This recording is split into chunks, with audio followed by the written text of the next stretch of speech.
Վերաքննիչի որոշումը ինչի մասին է, ինչ է նշանակում։ Ռուբեն Հակոբյանը մեզ ասել է, որ դա նշանակում է տնային կալանքը վերացվում է եւ ուժի մեջ է մտնում կալանքի որոշում ասեմ կամ կալանավորման հարցը։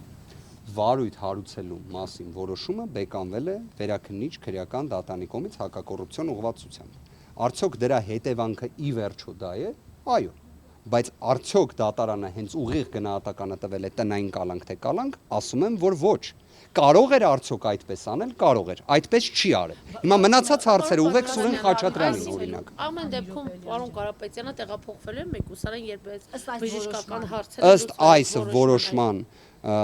48 ժամվա համար, եթե անձը չունենար բժշկական օգնության եւ սպասարկման անհետաձգելի իրավունքի իրացման հարցեր, այո, այդ հարցը կարող էր դիտարկվել։ Այսինքն պետք է 48 ժամվա ընթացքում Որովհետև հունվարի 18-ին լրանում է անձի անձնական ազատության իրավունքի սահմանափակման հարցը, բայց ինչի եմ ասում կարող է, որովհետև օրինակ այսօր դատավոր Դոլմազյանը քննության առարկա պետք է դարձնի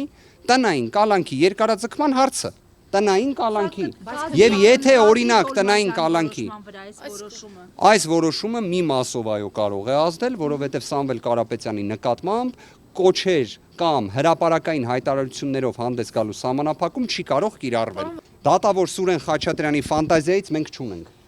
Ես չեմ պատկերացնում ինչ է նշանակում այն, ինչը ինքը կայացրել է։ Հիմա նայեք, տեսեք։ Սուրեն Խաչատրյանը գտնում է օրինակ, որ Սամվել Կարապետյանի նկատմամբ երբ կիրառվել էր տնային կալանքի հետ միաժամանակ լրացուցիչ սահմանափակում